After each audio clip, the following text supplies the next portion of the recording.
Good morning, everyone. It's 9:30, so I'll give people a moment to gather their seats and attention. I'm filling in for Ian Sullivan today, so some of you might remember me as Derek O'Shea. I'm the Deputy City Clerk, and because this is the first meeting of the 2024 year for the Kingston Heritage Properties Committee, we'll start with electing the chair and vice chair. So I will first ask, are there any nominations or volunteers for the position of chair? So again, yes, Councillor Glenn, I'm assuming you are volunteering to return as chair? Yes, I'm volunteering. All right, excellent. So I can ask for a mover and a seconder then. So I have Anne and Alex as the mover and seconder, and I will see any other volunteers. Anybody want to make an election of this?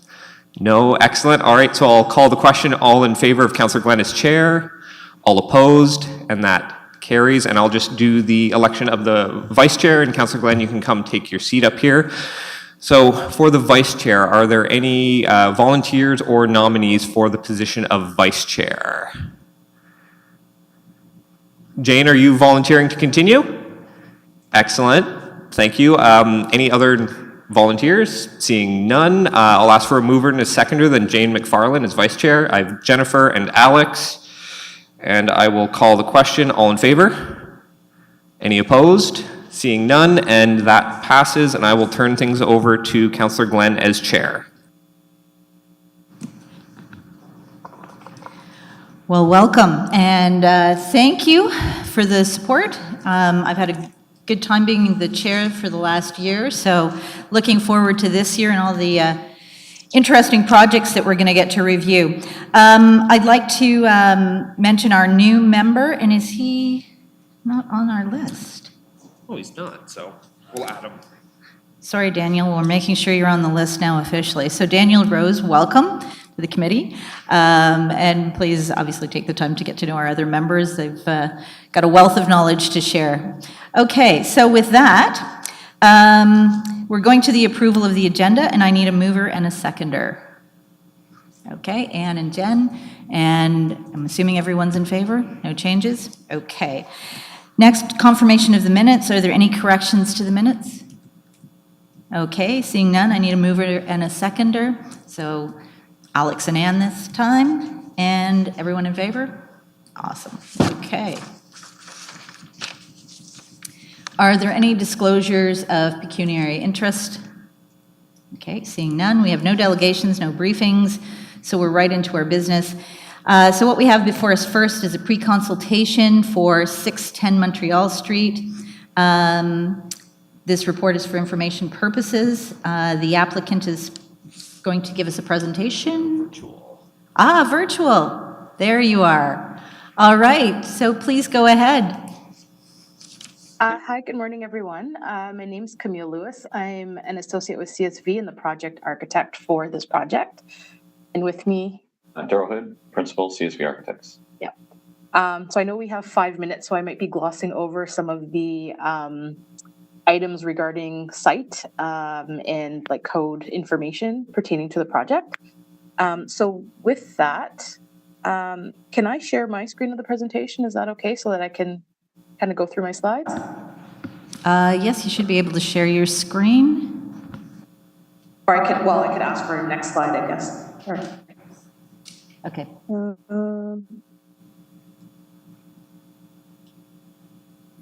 Is that where you want to be? Yes. Okay, go ahead. Yeah, that's fine. I'll just ask you to move the slide forward. Okay, so this project here, this first slide just kind of shows the location of the site, basically just highlighting that it's right at the corners of Montreal and Railway Streets, two very busy intersections, and then proximity to the Cataraqui River and Bell Island. Next slide, please. So in this slide, we just wanted to highlight the site characteristics. You can see the 150-year-old heritage building. It's kind of located at the eastern side of the site, which has frontage on Montreal Street. It is a limestone-clad building. I'll get into the materiality a little bit later, but I just wanted to show how the property was situated on the site and the actual condition of the existing site. If you look at on the right side, that photo in the middle, that's kind of showing the view from the southwest corner of the site, just showing that it is pretty underdeveloped at present, but there are some mature trees on the site that we would like to retain. That was very important to Kiln during the planning exercises. Next slide, please. I'm going to just kind of focus on the proposed building heights here. So the Heritage Building has a height of 10.3 meters. And in the effort of having our addition and other structures being kind of subordinate to that heritage structure, the addition building height is 7.3 meters, and the proposed canopy height at the fire circle is 3.4 meters. So they're both tucked well below kind of the roof line of the Heritage Building. Next slide, please. We could actually skip over this one. So here we just wanted to highlight the heritage character defining elements of the project. At present, all of the elements that need to be retained are actually the exterior building envelope. And those kind of consist of the Kingston limestone, mass masonry, and rubber core walls. We have the single hung 6/6 Georgian sash windows. They're single pane glazing at present. And then they have a combination of the cambered and Florentine arched window heads, with limestone voussoirs topping them and limestone windowsills. Again, we just have dressed limestone coins at the corners of the building and paneled wood doors with glazed transoms.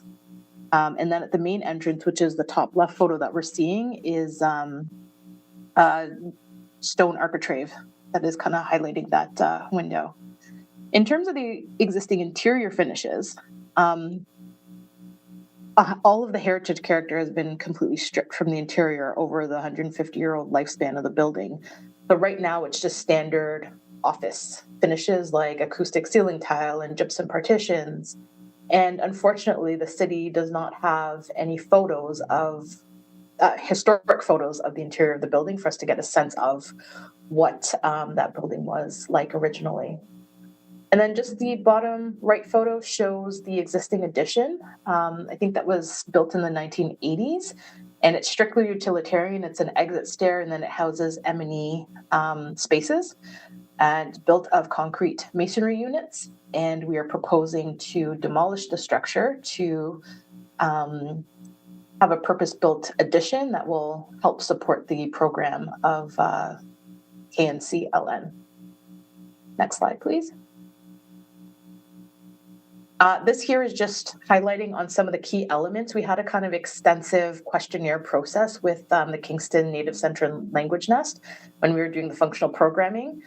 Some of the key things they wanted for community experience were diverse Indigenous representation and having a safe space.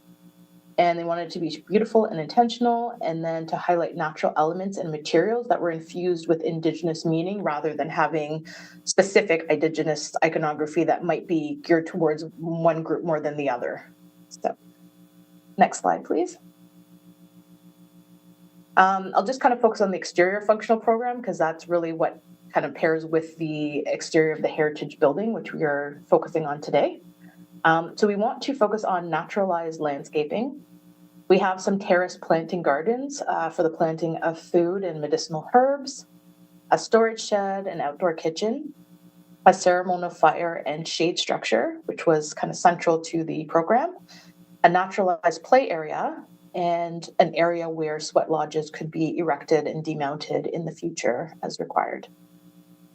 Next slide, please.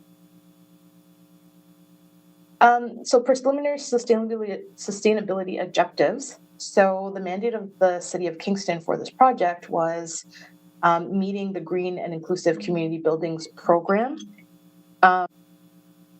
So they had a few stipulations to kind of meet the requirements of this funding. Number one was the addition couldn't be any more than 45 square meters in footprint. And we wanted to work towards achieving net zero energy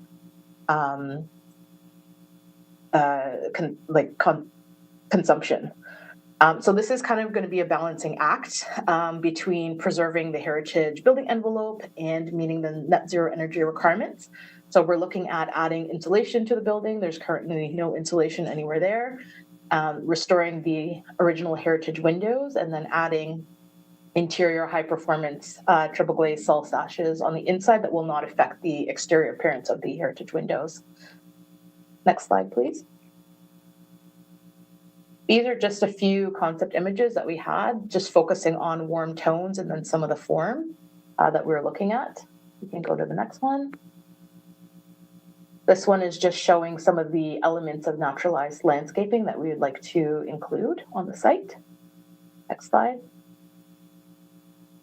This one is just some concept images in terms of materiality and form of the fire circle and structure and canopy. The bottom left, you can see some concept images for seating, and then top right is kind of where the form of the fire circle was starting to emerge. Next slide. Here are just some concepts of the naturalized play structure that would be tucked to the southwest corner of the site, so furthest from the streets and furthest from the heritage building. Next slide. And here, this is just a focus of materials. So high focus on natural biophilic materials, natural light, a lot of wood cladding for the addition, sustainable materials. Next slide. Here, this just shows the existing footprint and the proposed addition on the left-hand side that we will be demolishing. Next slide. Again, this is second floor, and then the next slide we get to the proposed concept site plan, which I'm sure we're quite interested in. So again, on the right side, which is the eastern side of the site, we're seeing the existing heritage building. And then you can see the new addition that's kind of just tucked behind and below the heritage building, which has a direct relationship with the fire circle and canopy. One of the main design considerations for that fire circle and canopy from a cultural standpoint was having the entrance on an easterly axis. So we made sure we did that.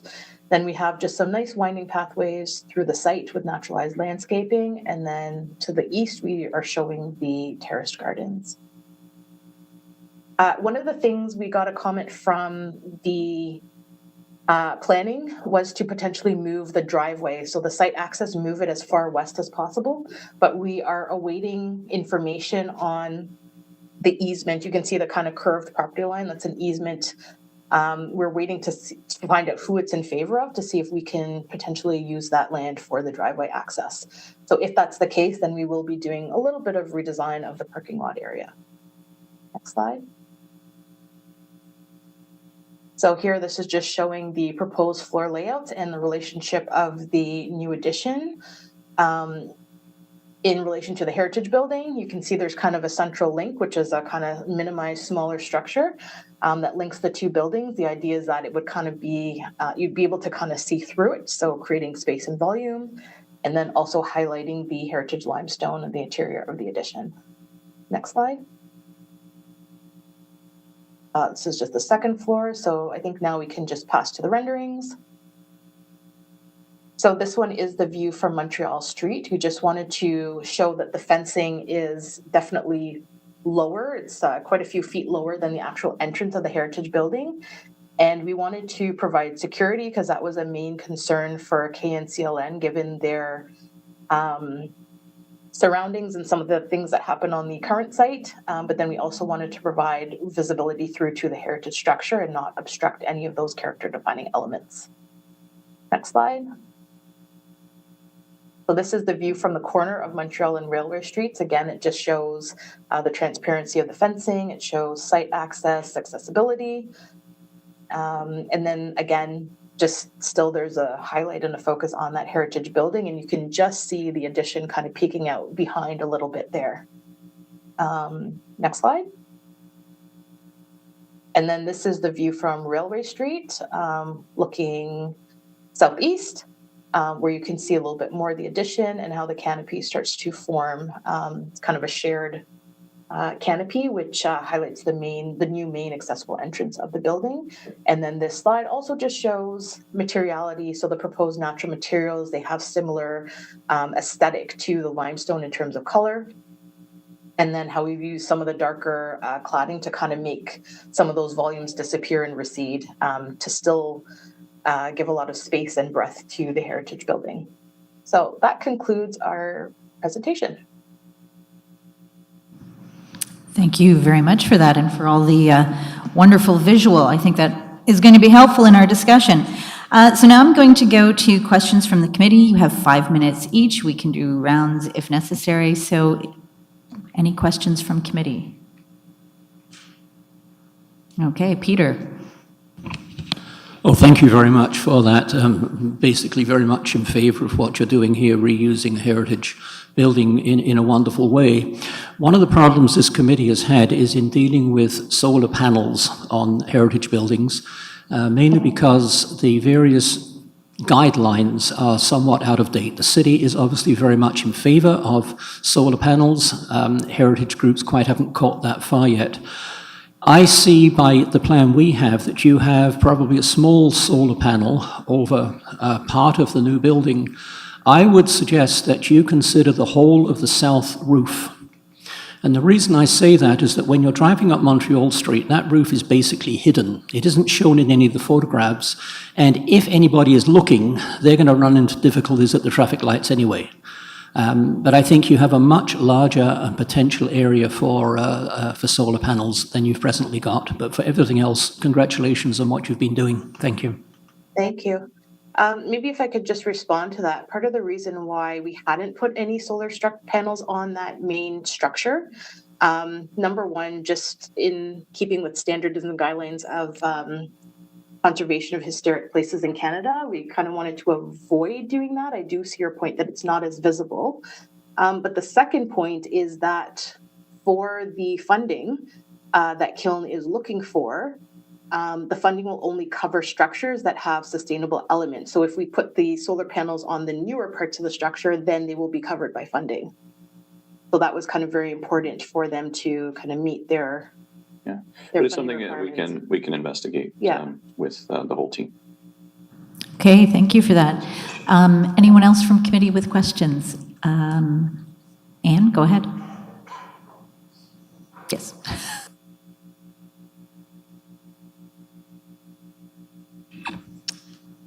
I'm wondering, I commend you on all the sustainability objectives, and fantastic that you're going to restore the windows. I just want to caution you about regarding insulation of a heritage building. That has to be really carefully done. I'm sure you've discussed this. The other thing I wanted to ask about is, have you considered permeable driveways and parking? That is, you can now get pervious concrete, porous asphalt. You could go with permeable interlocking precast pavers. Or finally, there's a great system, plastic grid, which can contain grass or gravel and in fact can hold the weight of a fire truck. So there's lots of options out there. And I think that some of these sustainable materials are probably more in keeping with the heritage building. There's a lot of choice there rather than black asphalt or concrete. And I just wondered if you'd considered this or would consider it for this project. So we have actually considered this in starting the discussion with the city of Kingston. I don't know if you saw in the site photos, the concept images, there was one of permeable landscaping, which is originally what we wanted to do in the hopes of getting that naturalized landscape, both from a desired perspective from Kiln and having natural elements and reducing that asphalt. But then the discussion with Kingston has kind of come up in terms of maintenance and kind of what surfaces they're comfortable with, but I think it's ongoing. Yeah, the conversation continues on that. We will be looking at and having some drainage just for large rain events. So we just need to work through that with the civil engineer and the team at City of Kingston on that. Great. And in fact, it turns out that on the west side of the Utilities Kingston building at 1211 John Counter Boulevard, they actually have interlocking permeable pavers for parking. So, and I think they have an example in their rain garden of the pervious concrete as well. So I think that that's certainly out there for the city. And I'm hoping that you will be able to consider that. I think that it will be more user-friendly with the landscaping, and it can be done for parking as well, so. And the maintenance is not as onerous as one might think either. The only other thing I would mention is, have you considered for the dryers or dryer, condensing dryer, which means that the condensate goes down the drain. It's a minimal amount, but they use them a lot in Europe and in condominiums. So it will eliminate at least one penetration in the roof. So there's just another suggestion. Thanks. Okay, thank you, Anne. Thank you. Okay. Councillor Oosterhoff, I've seen you, but I think Gunnar was just ahead of you, so I'm going to go over to Gunnar and I'll come back to you, okay, Gary? Go ahead, Gunnar.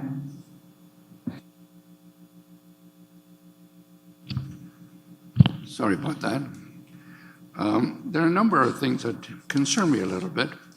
What is presented today is quite a bit different than in the paper in some ways. And the option is left open for the fencing, the security fencing. What's presented right now is very open. The option is retained to provide some sort of a stockade, vertical planks to surround the site, which would go back in times. And this is not a museum or an artifact, it's going to be a working school. And it would create a sort of a fortress environment. I think the option to provide that stockade type fence should be removed, or should be some alternative to keep it open, keep it visible, to make it open, make it inviting, but still secure. The option is there to make it a fortress. I like that removed. The other thing about Can you just wait, please? Excuse me, just wait. I just want to make sure that our committee member has finished his comments, and then I will come to you to answer the questions. Thank you. The other item is the solar collectors. They're provided on a flat roof at a 5% slope. And they don't work very well in that situation. And furthermore, that area is tree shadowed. Is this purely an effort or an initiative to provide solar panels, whether they work or not, in order to collect on some grants?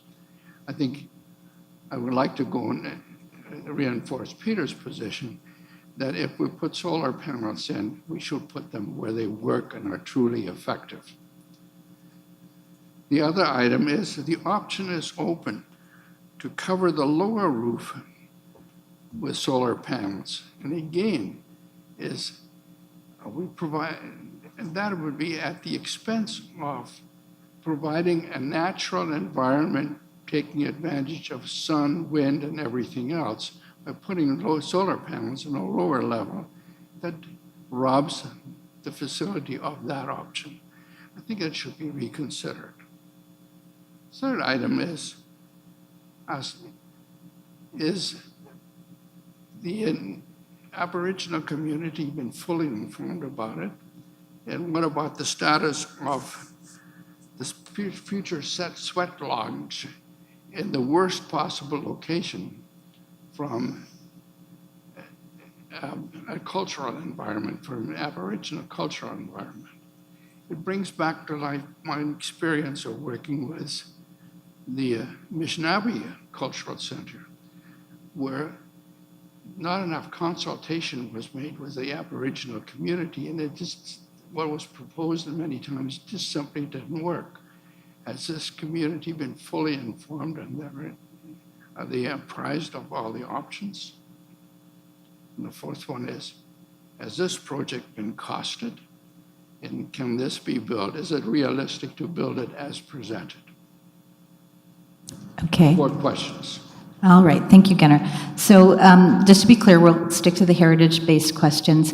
So the first one had to do with the accessibility of the site and keeping it open. I think we've discussed solar panels, but if there's anything else you'd like to add to the solar panel part, that would be great.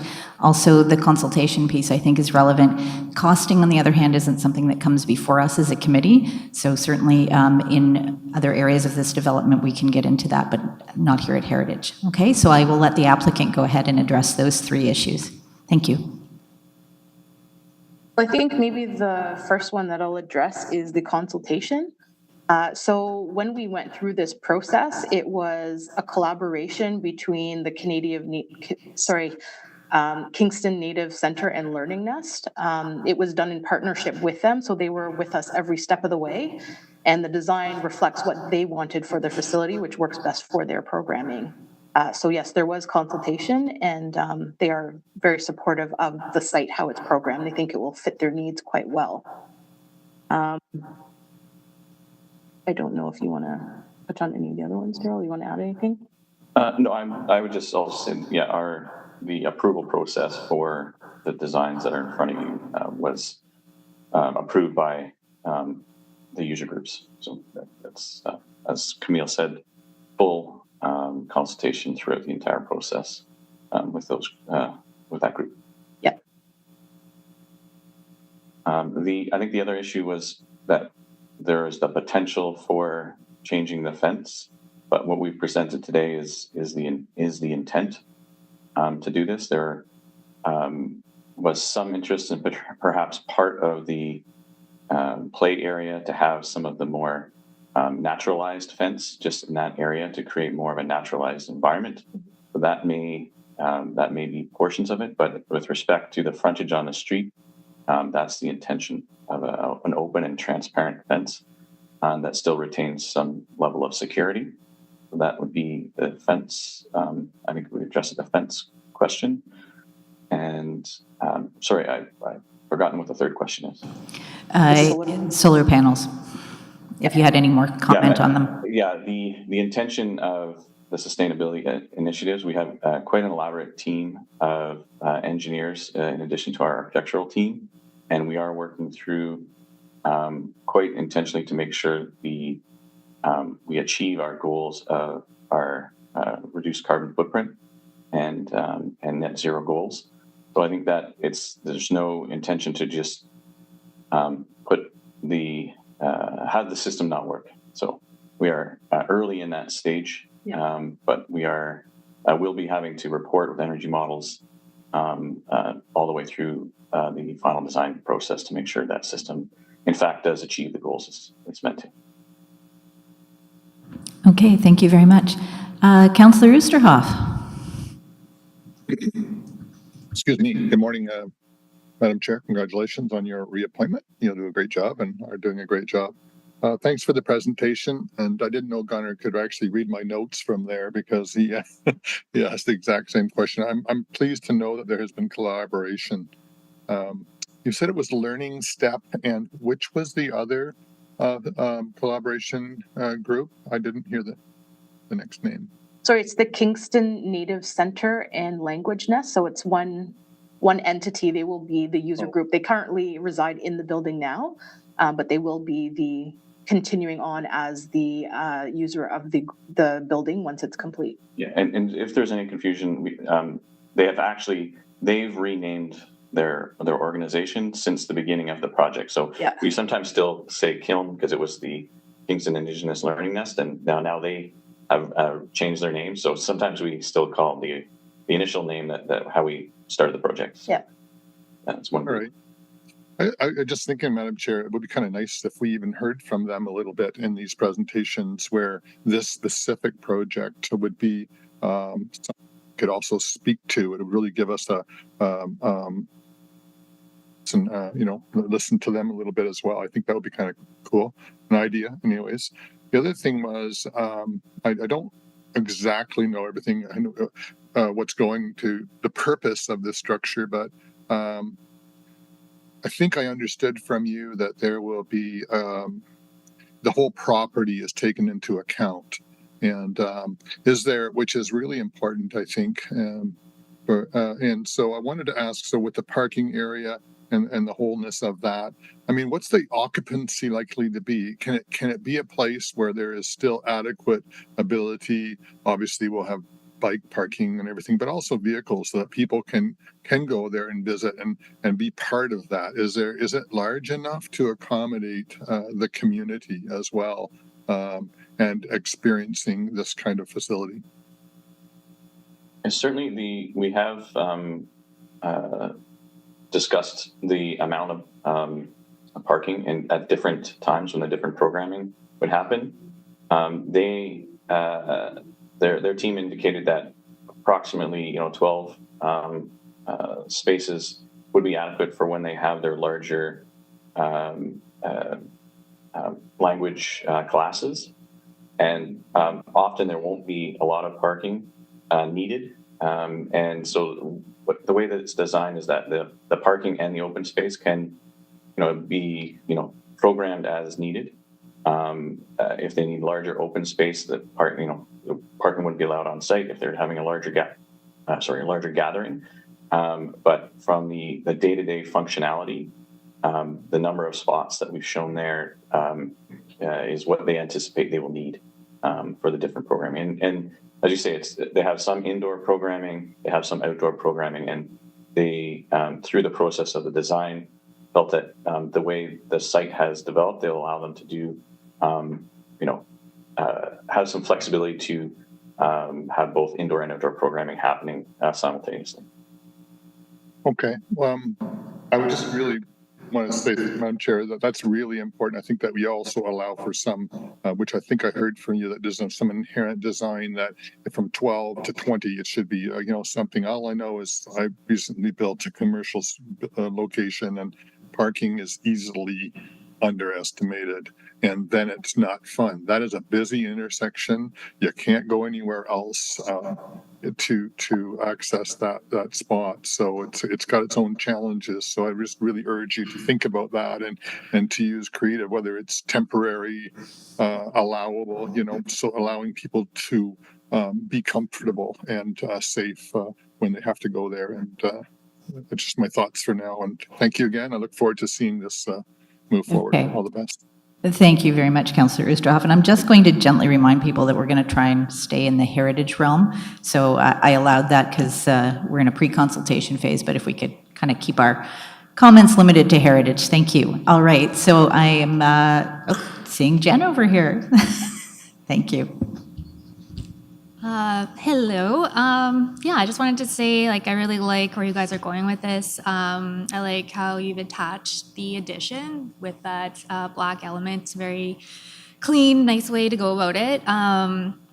With the presentation that you gave, I'm interested in sort of the sculptural qualities, I guess, that were sort of prevalent in it. And I was wondering how finalized the design is for the actual addition part, because I feel like the way that you've attached it, you could be more sculptural and still, be respectful of the heritage. I think the massing is great for the site and the heritage building. And then I was just going to follow up with what Jane said regarding insulating heritage buildings. The OAA gave a great continuing ed class last year, I believe it was, on it. And there's a huge written resource from that. So, yeah. Any comments from the applicants on that? You don't have to. I'm just giving you opportunity. I would just add that our team does have expertise in protecting and insulating heritage masonry, so it's definitely top of mind. So I understand why it would be yours as well. So yes, and the OEA does have some great resources for that. So yeah, appreciate that. Okay. And I guess the last question was the design is still moving. This is still in the preliminary stage for us in the overall finalized details. So that does. There is still some opportunities for us to look at how that detail and how that entrance is completed. So we'd love to make it a little bit more sculptural. That'd be great. Okay, thank you. All right, I don't see any more questions from committee at this stage, so I'm going to ask if there are any questions or comments from the public. If you do have one, come up to one of the microphones. Please state your name, and we'll take your questions and comments. All right, Don, go ahead. Thanks. I'm Don Taylor. Yes, like many others, I'm quite impressed with the design of the addition, basically removing an unfortunate addition and adding a new one which does not compete with the heritage structure is all positive. And I also like the emphasis on encouraging activities in the outside area. When this was a school, of course, the schoolyard was very busy, and it's appropriate for it to be a busy place again. My one concern relates to energy, and I don't know exactly how this is going to work out. Certainly, improving the insulation is great, very important. Solar is good, although it won't help very much keeping it warm in winter. There's a statement to the effect that there's planned to replace gas heat with electrical, and that concerns me a little bit because the current Ontario grid, and for the next 10 or 15 years, any new load on the grid has to be provided by burning natural gas remotely from here. And doing that, you lose, burning natural gas in the furnace is very efficient. Burning it to generate electricity, you lose maybe half of the energy. It's got to be transmitted. Yeah, if you then have a heat pump, you can get that factor of 2 back and maybe a bit more, but it's a very marginal. And I would certainly suggest that any plans to install a heat pump be deferred until we know more about the costs and the Ontario grid and so on and so forth. Thank you. Okay, thank you very much for that, Don. And again, we're trying to stay on the heritage realm, so I think we're all aware of the energy issues, but that's not something for our committee. But thank you, Don. I think we're all genuinely concerned about that. Okay, so with that, I didn't hear any particular questions out of it. So I think that concludes the pre-consultation period. And thank you very much for your presentation. We look forward to hearing more about it and seeing it actually come to fruition. Okay. Thank you. Thank you. Thank you. So with that, we're moving on. There's no policy development and implementation issues. So we're on to Stream 2 permits, which is approval through delegated authority. So what we have before us is 36 University Avenue. So I'm going to ask staff to please introduce the application. Through you, Madam Chair, congratulations on your reappointment. This one's going to be a little bit longer because it's a little bit more of a complex one. I want to, kind of lay out the benefits and some of the impacts that would happen for this proposal. So I quickly summarize the report that's before you because it was really lengthy, and I recognize that. So 36 University Avenue, locally known as the Agnes Etherington Art Center, or simply the Agnes by locals, is located on the northwest corner of the T intersection between Bader Lane and University Avenue. The building contains a combination of a 2-story Neo-Georgian style flat roof brick house, locally known as the Agnes Etherington House, also known, as I'll refer to, as the Heritage Building in this respect on this building, and is a 1.5 to 2-story, and a 1.5 to 2-story set of modern additions that wrap around the corner that have a stone and brick cladding as well as a flat roof. The property is protected under the Queen's Easement Agreement, which is pursuant to Part 4 of the Ontario Heritage Act.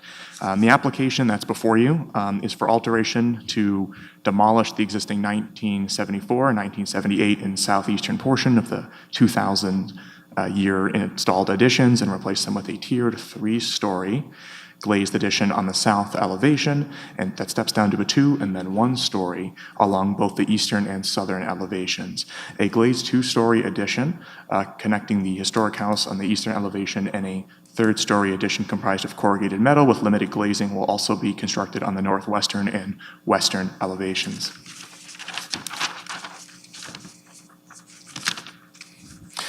Before I pass this to the applicant to add anything further, I wanted to briefly summarize, like I mentioned earlier. So to begin, the Agnes Etherington House is known as a superior example of an early 20th century remodeling of an older building on a prominent street corner that was willed to Queens for the furthering of art and music at the university. As such, it is considered a minor campus landmark And now I quickly want to summarize the setting and physical impacts of this proposal.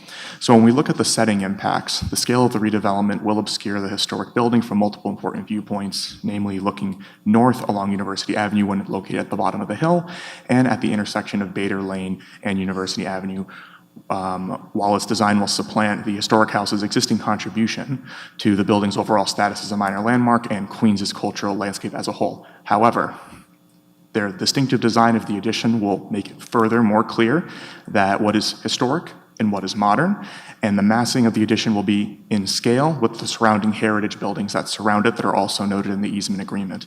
In addition, the redevelopment project will continue the legacy of the Agnes Etherington House that was provided to Queens to further the mission of the arts. When considering physical impacts, the proposal will include alterations of heritage attributes that are important defining features of the building, namely the removal of French doors and iron balustrades. To mitigate this impact, it is proposed that an appropriate door replacement is put on both of these openings. The doors in iron will be maintained in a climate-controlled environment, and the doors will be repaired in situ before they are removed and stored in that climate environment. And most importantly, the existing openings and their dimensions will be retained. Despite these considerations, the removal will have a negative impact on the heritage value of the building as long as they are not in their existing locations. However, they will be stored and can be replaced, so they are reversible considerations. Next, I want to mention that 3 window openings will be enclosed, but will remain visible through the glazing that is proposed on the building and will be retained inside the Agnes complex in their current state. Finally, the northern elevation will be partly obscured by the newly proposed ramp system. However, it will be on its own foundation and will have bond breaker between the new and old material to, again, help with reversibility in the future.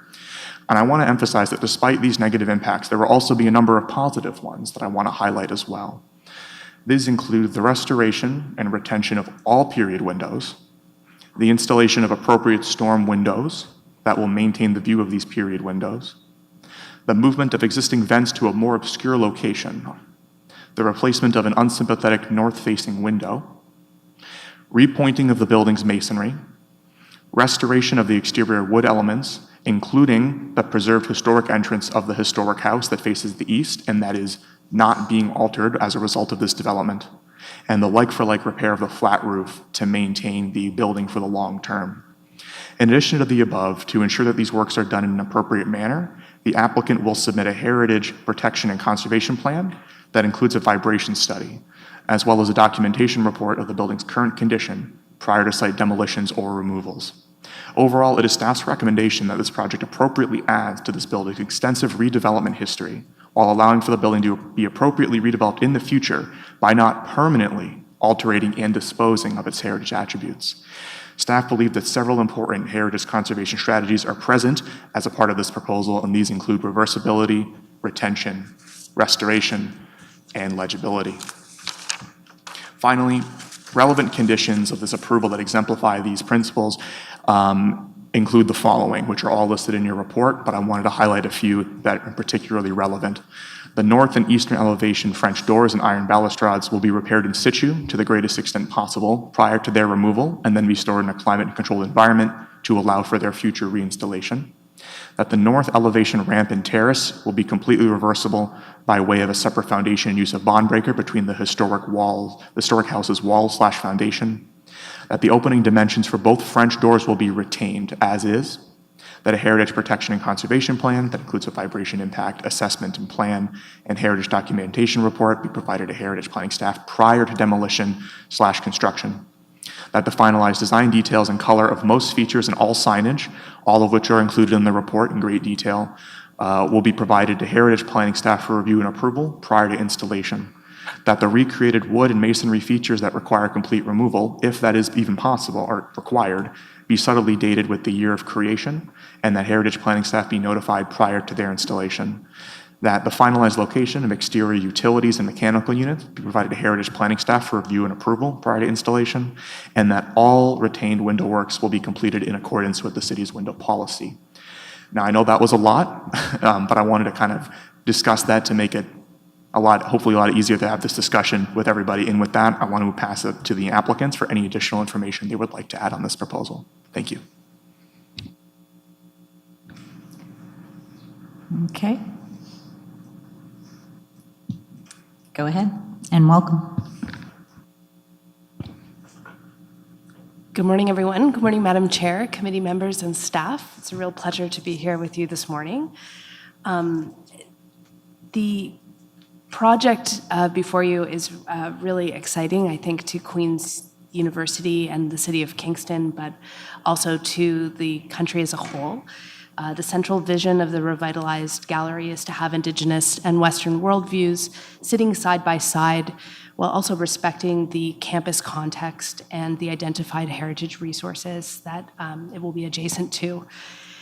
The Agnes Collection and the work that happens on the Queen's campus in their conservation studies is one of national importance. The exhibitions, publications, events, and the collection itself are extremely commendable, and the work that Queen's has undertaken in their community consultation and work with Indigenous consultant Georgina Real and the KPMB team to come up with the gallery plans been really commendable.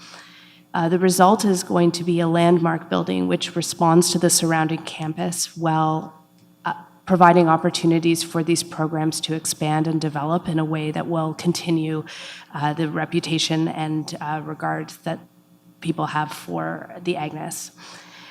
The gallery is also going to reanimate the prominent corner on which it sits and will respond to the evolution of University Avenue and to the gallery itself by creating these new opportunities, but also by adding more accessible features so that universal accessibility can be prioritized and there can be equal access to the building itself. So every effort has been made to retain the heritage character-defining elements on the historic house while making the accommodations required for this program expansion, for increased Indigenous programming, and for new accessible opportunities. And we're really excited about these opportunities and are, of course, glad for any questions that anybody might have. Thank you. All right, thank you very much. And I'll have you stay there while we do questions, just in case we need to come to you. Okay, so with that, I'm going to go to the committee. We're going to go to 5-minute rounds of questions. And do I have any takers? Okay, go ahead, Anne. Thank you, Madam Chairman. I'm very concerned about the removal of the French doors. And although it's going to be preserved in a safe space and reversible, how often do things that are put in storage ever reappear? And I often think that because you're taking that away, you're taking away an important feature of that old house. So is there any other way that this can be done without removing those doors? Thank you. Go ahead. Thank you for your question. I share your concern. I understand that removing those features is not the first choice. The retention of the French door on the primary facade of the house, I think, will do some work to help mitigate the loss of those features, and that it will still be visually prominent. Exploration was made for keeping the doors and retrofitting them so that universal, I'm sorry, I'm having such difficulty with that term today, universal accessibility could be met, but really it wasn't able to be done in a way that would also retain the current masonry openings. And so this was seen as an option that would have less impact to the fabric of the house as a whole, and again, present the opportunity for it to be reinstated. So the area where it is being removed, especially for the artists in residence, that I think might be more likely that it could be reinstated in a shorter time frame. I do think that the importance of having the ramping go up the side on the north does mean that the likelihood of it being reinstated in the near future is unlikely. But again, I think the option to create the accessible door there was taken instead of making an accessible door on the front facade of the house, which was would be seen to have more of a visual impact on the heritage fabric as a whole. Madam Chair, am I able to ask? Yes, Thank go you. ahead. Why couldn't the accessible entrance be on the newest part, on Bader Lane, and leave the heritage house as a whole? That's a great question, and Yeah. the team did look at all of these options holistically, and one of the things that was being responded to was the paths of travel that are currently existing on the campus for students and staff, and the opportunity to create an accessible entrance into the house directly, which is going to serve as a community hub, rather than having people have to go all the way around to the side and then travel through the building as a whole. So it was done to improve the understanding of universal accessibility in the building as a whole, but I hear what you're saying, and the alternatives were explored, but this was determined to have the least impact sort of on the project goals overall. Thank you. Okay. Anyone else from committee that has questions? Peter, go ahead. I'm not sure that I've got questions, but I've certainly got concerns. My feeling is that the house is slowly being forgotten. It's being hidden by this huge, great addition. And I think if Queens had a feeling for the house, they would have moved the addition further away from the house, let the house stand by itself. You have these photographs of up and down the street, but time and time again, the house is lost behind the new building. And I'm certainly very disappointed, and I'm sure Agnes would have been as well. Thank you. Okay, thank you for the comments. And Phil, you had something to add with regards to Anne's questions? Through you, Madam Chair. I did want to make the point that when a substantial alteration is made for this project, it is very likely that it will take a long term to be reinstated, if at all, as mentioned as well. However, I do want to note that the Agnes Etherington House has had so many iterations of evolution and being redeveloped over many years. In fact, one of the character attributes of it is that it's such a good redesign from a past design. So I'm not mentioning that there is clearly an impact, and as I mentioned in my opening statements as well as in the report, but I did want to mention that because of the amount of iterations this building seems to go through, I wouldn't think it's impossible that this wouldn't be reinstated, especially because this building is in such a prime location, and this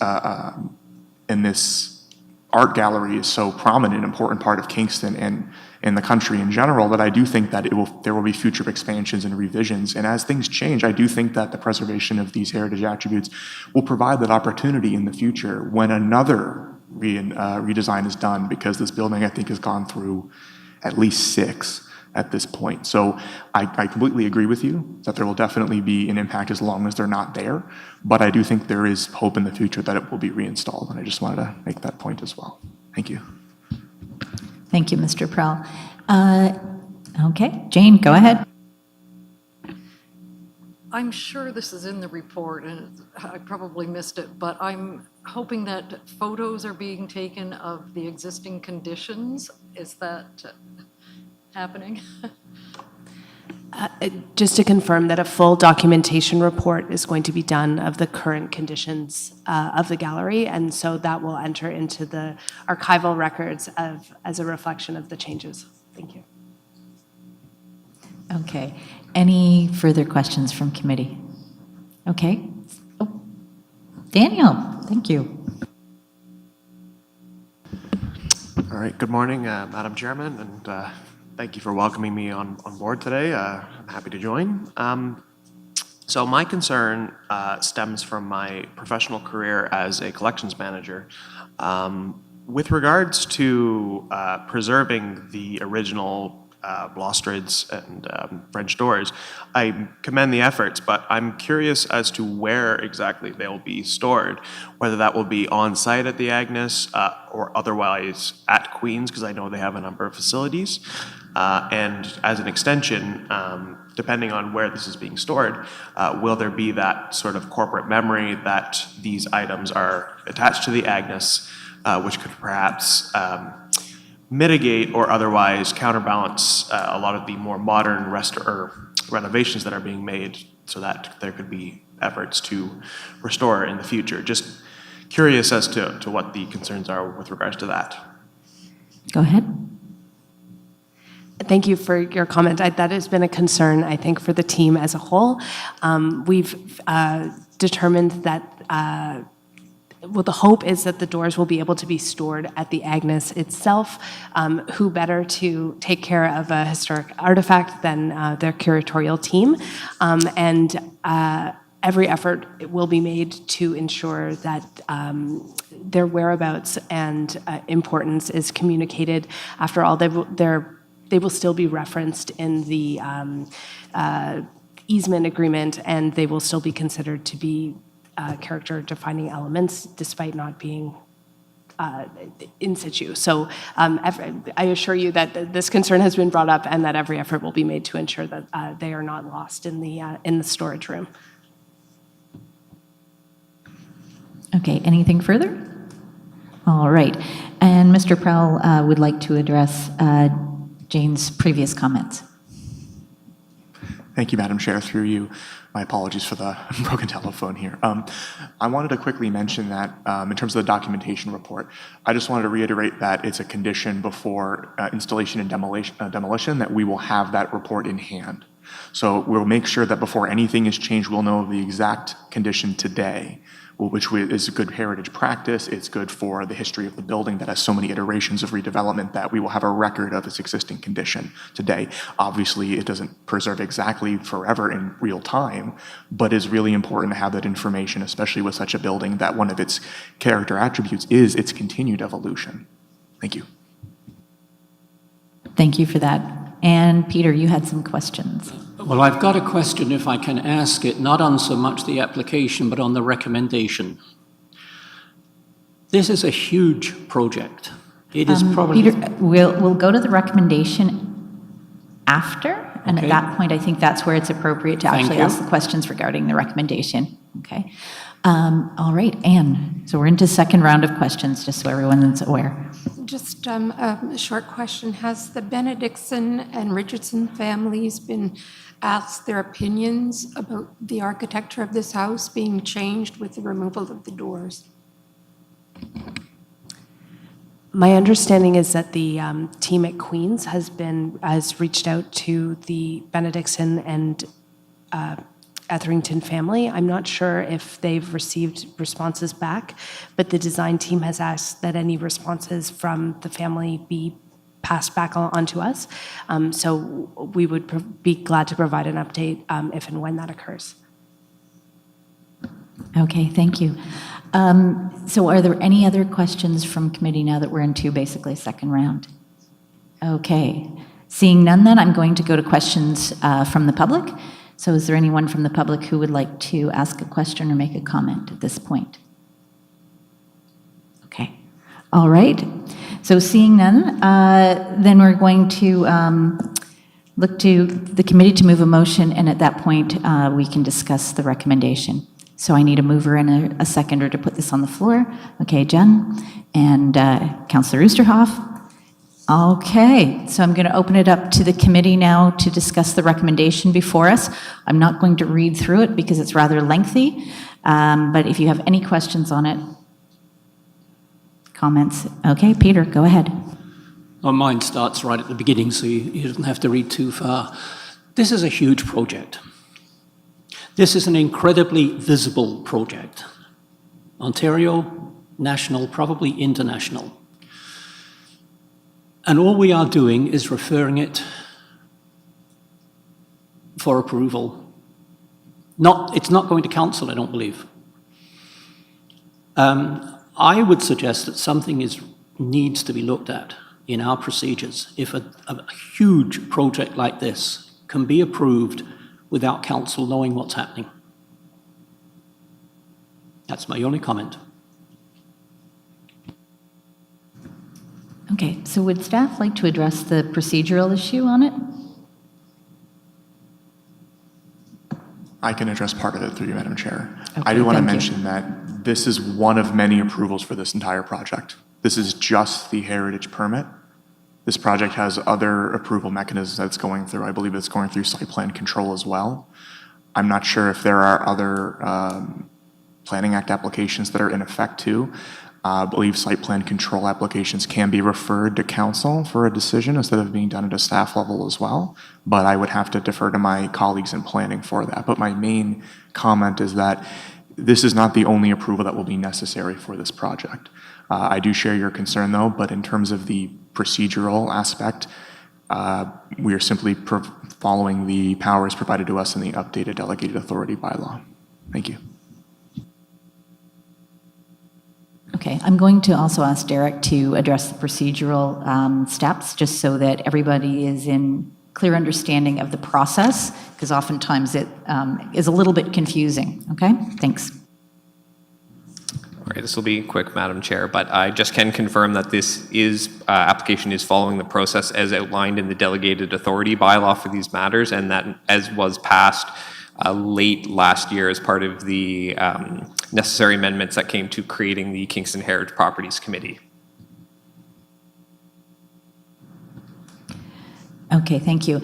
And it will come to council, just not as an item. So it's not that council is going to be unaware of it coming before us. But certainly, if you have concerns about that, this is obviously the place to express them, and to express them also as well to my fellow colleagues on council. Peter, do you have any more comments? You still have time left. Well, having been part of that process that rejigged all of the procedures, a number of comments have come to me that they were really not carefully thought through. And when this appears, I'm convinced that we're making a mistake. When council receives the whole package, they're not going to look at all the little bits. The heritage part will get looked off. The site plan will get looked after. It will not be discussed as it should be. And I think this is just leading to, could be leading to a disastrous voting without understanding what all the small parts are. Thanks. Okay, thank you, Peter. Okay, and go ahead, Anne. I have a question, I guess, about procedure. Is it possible when we move to vote on this, could the issues of the French doors be set aside? Because I really think that's a major, major part of that building, and we are a heritage committee.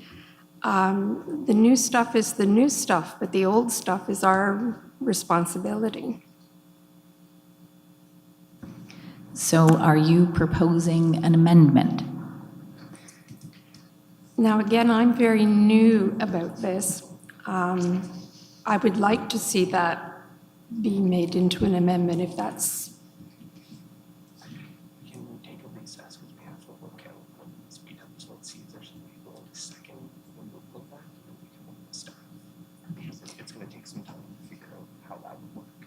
So let's see if there's anybody interested, and then we can go down that road. Okay. Is there anybody who might potentially be willing to second that amendment? Because we're going to need a seconder. No. Okay, so no, at this stage we can't. Thank you very much. Okay, thank you, Anne. And do you have any further comments before your time is up? Okay, all right, with that then, Gunnar, I saw your hand up. Thank you, Madam Chair. I understand that we are primarily here to look after the statues of,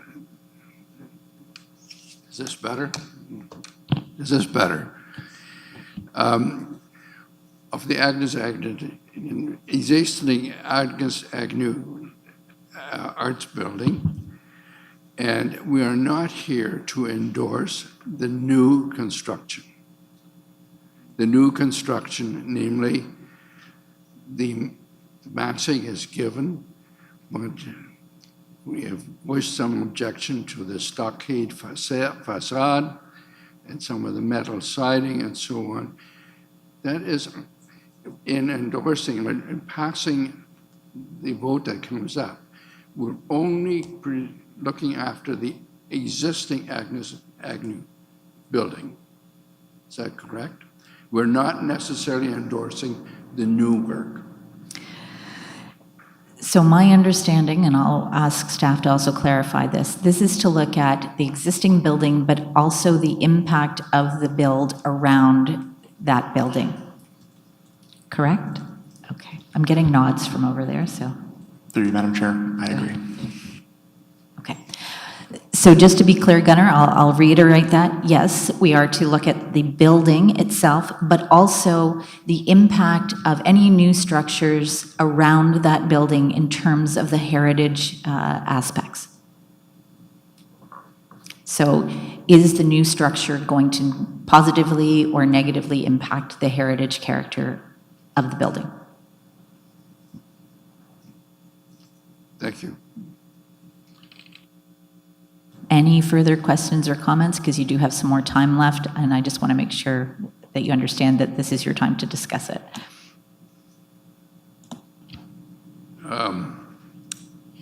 In this regard, we should separate our vote, that basically the vote is on the basis of the Agnew building and the overall massing of the other one, but not necessarily the details of the execution. For instance, most of us voiced objection to the stockade facade and some of the metal siding. The massing is given. How can we separate that? I think in terms of, I'm satisfied that we're not damaging the Agnew building irreparably, but we want to be sure that the overall does not affect it. So basically, if we're voting yes or in favor, are we endorsing the stockade and the metal and the materials of the new construction? Okay. So in this case, you'll be voting for voting on the recommendation before us, which includes all of the development pieces. So we're voting for it as a whole, and so you have the option of voting for or against that, because the question is now on the floor. So if you have concerns, you can vote against. If you're in favor and think that this is appropriate, then you can vote for it. So we've got to vote on the matter as a whole. Thank you, Madam Chair. I got my answer. Okay, thank you. Anyone else from committee who hasn't spoken yet who would like to speak to the motion? Okay, Jen, go ahead. Yeah, I think I really like this project. I kind of just wanted to touch back on what Anne was talking about with the French doors, and I think in most circumstances I would agree with you in this, but I really was impressed at the round table how they looked at honestly at this addition as being the temporary element and as the actual historic building being the thing that's going to be there for years and years and years and have millions of additions. And yeah, I think that as long as it is properly preserved, that one day it could be added back in or used somewhere. So I think in my mind, that's how I sort of reconciled that sort of removal of a heritage element. Okay, thank you for that. Anyone else from committee who has yet to speak? Okay, so with that, we're going to call the vote. I'm just going to remind you to make sure to clearly vote yay or nay so that we're clear on the outcome. So with that in mind, all in favor of the recommendation before us? 3, okay, and so that fails. Okay, and opposed, put your hands up. Okay, 1, 2, 3, 4. Okay. All right. All right, so. Sorry, so just want to make sure, how did you vote? As chair, yeah. 4. 4. So we had 1, 2, 3, 4 in favor. And we had 1, 2, Let's just see who were 1, 2, against 3, confirm. 4, 5. Okay, so the 5 here were opposed? 5 Okay, opposed, just wanted to make 4 in sure, so favor. that loses 4 to 5 then. Yes, okay. Thank you. It was a All close right. vote, just want to make sure. Thank you very much for that. Okay, so with that, we're moving on to the next phase of business. Just give me a moment to flip the pages, because that was a very long recommendation. So now we're on to Stream 3 permits, nothing under that heading. Notice of intent to designate under the Ontario Heritage Act. So we have a number of addresses before us. 101 and 103 Logan, 110 and 112 Ordnance, 114, 116, and 118 Ordnance Street, 124 Ordnance Street, seems to be our favorite street this time, 251 Sydenham Street, 201 Princess, 30 and to 32 Montreal Street, 207 Wellington Street, and 4017 Unity Road. All right, so I'd like staff to introduce the application, please. Thank you, Madam Chair. Yeah, this is another batch of designations for the committee's consideration. There are 12 addresses, as the chair has outlined for you. It includes a stone semi in Portsmouth Village. It includes the Iron Duke Restaurant on Wellington Street, which has an interesting history as the Crothers Biscuit Factory. An interesting brick building on the corner of Princess and Montreal, a rare Regency stone farmhouse at the west end of Unity Road, and an almost entire block of Ordnance Street between Sydenham Street and Montreal Street. It includes 7 addresses of stone buildings that really make up an interesting character along that street, and some of them have some interesting history and certainly meet the criteria of OREG 906. So this batch, as with the others, is part of our larger project to review and evaluate the currently listed properties on our register and advance them to designations where eligible. And the owners of all these properties have been provided with the draft bylaws, with an information package on designations and a cover letter, all by registered mail. We hosted an open house on the 22nd of November, where we had a couple of the owners show up and we answered questions and discussed with them.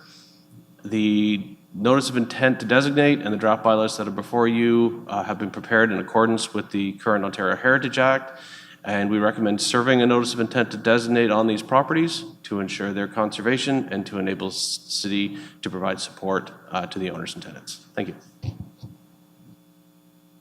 Thank you very much, Mr. O'Leary. So with that, I'm going to move to committee for questions on any of these properties and their recommendation to designate.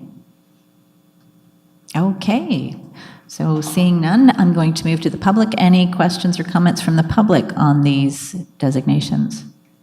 Okay, so with that, I'm going to look for a mover and a seconder for these properties. So Gunnar and Peter, thank you. Any comments from committee? All right, seeing none, I'm going to call the vote. All in favor? And that passes. Well, that made it short and sweet. All right, so there's no working group considerations, permit approvals. Any questions on the permits?